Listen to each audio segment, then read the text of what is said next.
and welcome back to the channel. Today I wanted to do a one-point perspective drawing example. I'll go through the steps and I'll try and explain how it works. We'll try and do a simple library scene. So the first thing we need to do when doing perspective drawing is find our horizon line. Let's start from the beginning. So I want to first start adding the vanishing point, and let's put the vanishing point somewhere more towards the higher side of the painting. And then we need the vanishing point. And then the vanishing point, the point where all the lines converge to in that dimension. Because it's 1 point perspective, we only have one dimension that moves towards the vanishing point, or only one vanishing point. I have a brush for a vanishing point, so I'll use that. And we'll put it somewhere here towards the center. And it needs to be on the vanishing or on the horizon line. Then I'll make this bigger so that we can use the guidelines that we have for the vanishing point all over the painting. Then I'll put it back in the center there. And then we can start the painting. So let's just say we start with selecting the brush. I like to select a hard brush and have no opacity control so that I can draw everything in the same thickness for now and put my guidelines. So the first thing we can do is say put some general guidelines or general structure to our drawing. So let's say we want to start here. This is the top side, here is the back wall, and then we can add, let's say, parts of it. So this is a vertical line where it connects to the back end. We can do another one here. Okay. And then let's say there's 2 floors to this. This is, let's say, from here to here. This is the top level. So when I draw these, a lot of these lines will eventually disappear, and these are more guidelines that I use. Another thing that we can do, and maybe we can try that, is if we know our drawing is going to be symmetrical, we can just add a symmetry line, a vertical symmetry line, put it right in the center. And then every time we draw a line, it should, so let's draw this line again, for example. Go from here to here. We see that it also reflects on the other side. Of course, this doesn't always work, but in our case, let's say we just want to have everything to be symmetrical, so we can use this. Maybe I'll start over with some of my other lines because we're using this symmetrical. So let's go like that. And I put the symmetry line on the vanishing point so that everything will work. So then if we say this is the top line, then we can say we have the lower end. Maybe we should move this line closer. Let's go like that. Okay, then we have this line that goes from here to here. Right, everything moves towards the vanishing point. So these guidelines that we have help us really set up the basics of it. Then let's say we want to add a table in the middle, just something closer to us and further away from the vanishing point. And one thing to keep in mind, the closer we get to the vanishing point, the smaller things become. So let's draw a table right here. Oops. Okay. So the moving things in this axis is very straight. Moving things up and down is very straight. It's just when we move deeper into the scene because we're moving towards the plane that moves towards the vanishing point, that's when we need to use these guidelines. So our table is like that. Then we can add this. Now, if we want to go deep with our table, this is where we use the vanishing point guidelines. And there we go. So that is the top of our table. Then we can say the bottom of our table, we can see the legs a little bit. And we go this way, up again. And then because the legs are a three-dimensional box, we will need to use the vanishing points again. So in this case, we don't have a guideline that will help us, so we can add it. So let's go on the layer that we had our vanishing points. So we go to that vanishing point and add a new guideline right there. Maybe we'll reduce the size so that it's not so big, like that. Then we can go back and draw it.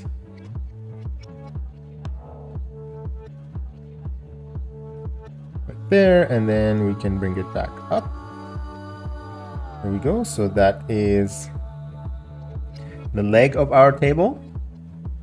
We can add some more dimensions if we wanted to, but let's add more details onto the sides. So we said this is a library, so we want to add bookshelves.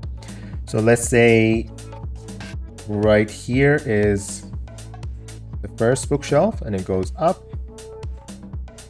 Okay, and then it goes this way, and then the bookshelf thickness is there, and then we can bring it down, and that is the first bookshelf, and then we can even see the top of the bookshelf, right? So we can do the same thing again here. Let's say another bookshelf, but we want to know what the height of it is. So let's say the second bookshelf is the same height as the first one. So this one, the height of it was on this horizon line. So we can do the same thing. So it needs to go to this line here. So we can just draw it there. Just a little bit. Let's just add the thickness.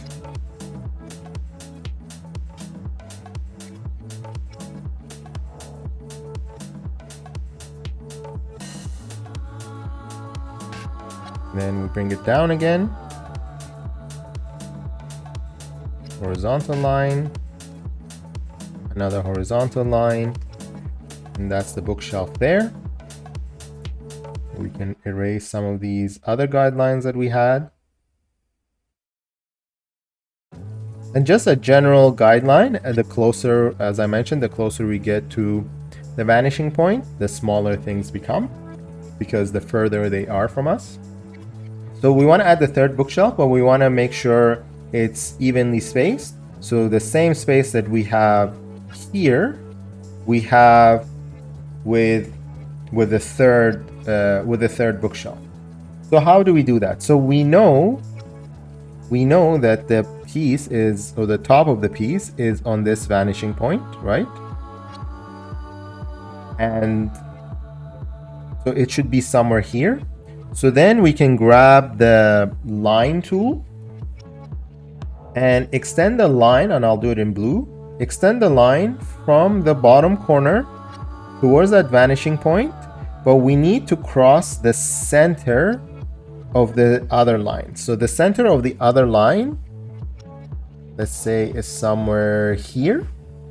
So this is the center, let's say, right?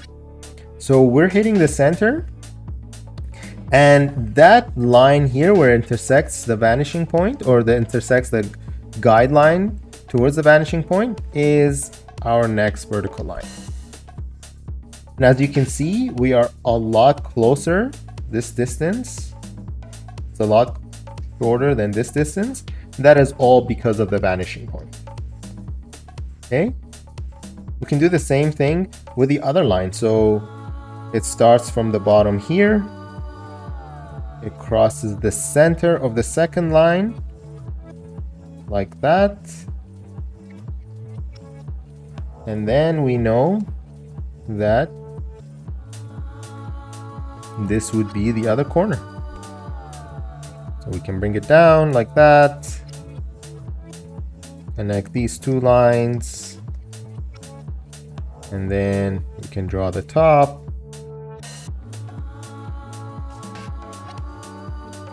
Like that. And as you can see, the closer also we get to the horizon line, the less we can see of the top side. So you can see how big this part is. It's got smaller here, and then it's almost disappeared. So let's see if we wanted to add one more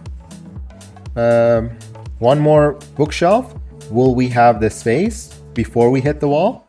So we start from this corner, we go towards the center of the piece. Oh, that's a little bit lower.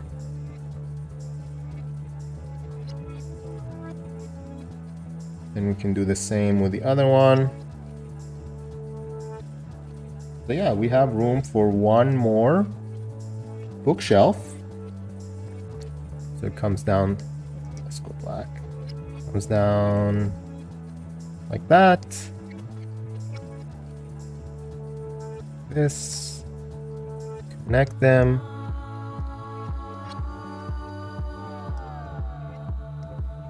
There we go. That is how we draw these bookshelves evenly spaced. And then we can try and draw the top side of it. Let's say the top side, we have almost like a balcony. So the balcony, we said this is the wall, right? It comes up a little bit. And then we follow, it comes up to here. Follow the vanishing point, or the vanishing point, or vanishing lines. And that gives us a guideline there. And then maybe we want to add more bookshelves. Let's start drawing the top shelves now. So let's start the first one. Let's say it's right here. Let's say it is on this line. So let's say that's the thickness of it. Then we connect. Obviously we can't see the other side or this side where it ends, but we can draw that. Now we can draw the second one. Let's say the second one is right here. So let's draw that. Okay. Now this is where we use the same technique again to try and figure out the distance of the third one. So the idea again is to go to the lines. And first thing, something that I forgot to mention on the first example. So we try and find the center again of these pieces. Or let's look at these pieces again. So let's find the centers. So the center is somewhere here, let's say. Here. So when we try and use the line, we use the vanishing point and connect it to the center, just like that. So it is kind of that red line, so we don't need to draw a new one. So this is this vanishing point, or this vanishing line here, is the center of the pieces. Right. So we can come back and draw a line that goes from that to here. That is one, and this is the second. Okay, so then we go to our drawing layer again and draw this one. So it goes up to that vanishing point. And the second point is right here. and then connect those two. And then we can do the same thing again to figure out where the next one is. So go to the line again, and we said this is the center, right? Let's not forget where the center is. Write this red line. So we connect again. Just like that. 1 and 2. And then we draw again. So it goes up and up, up. There we go. That's the upper level of our library. It goes like that. And at this point, you can just start adding more details.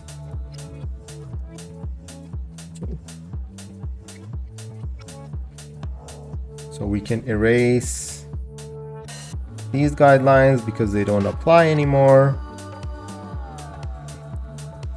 So this is the basic outline of our library, and then we can just spend time and add more details now.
And there we go, very simply put, with a few simple guidelines and simple lines, we're able to set our outline for our 1-point perspective, and then we can spend all the time in adding details and getting this more to where we want it to be.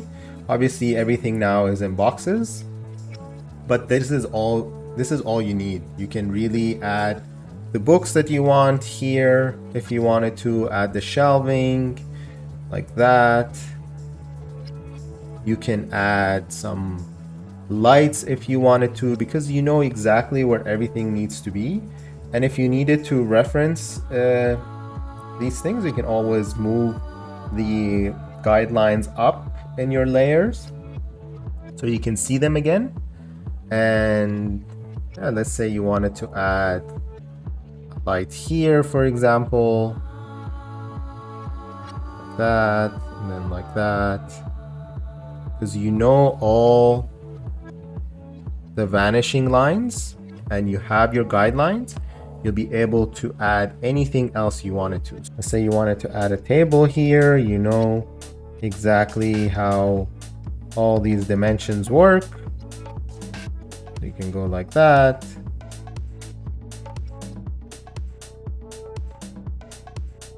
You can really spend the time in getting everything here in detail. But that's really the basics. So you can just continue and continue and continue until you get it exactly how you want it to be. Obviously, these are a lot smaller than they should be, but that's really the basics. So I hope this video helped you get the basics of 1-point perspective. I will be doing 2-point and 3-point perspectives very soon, and I'll upload those. And see you in the next video.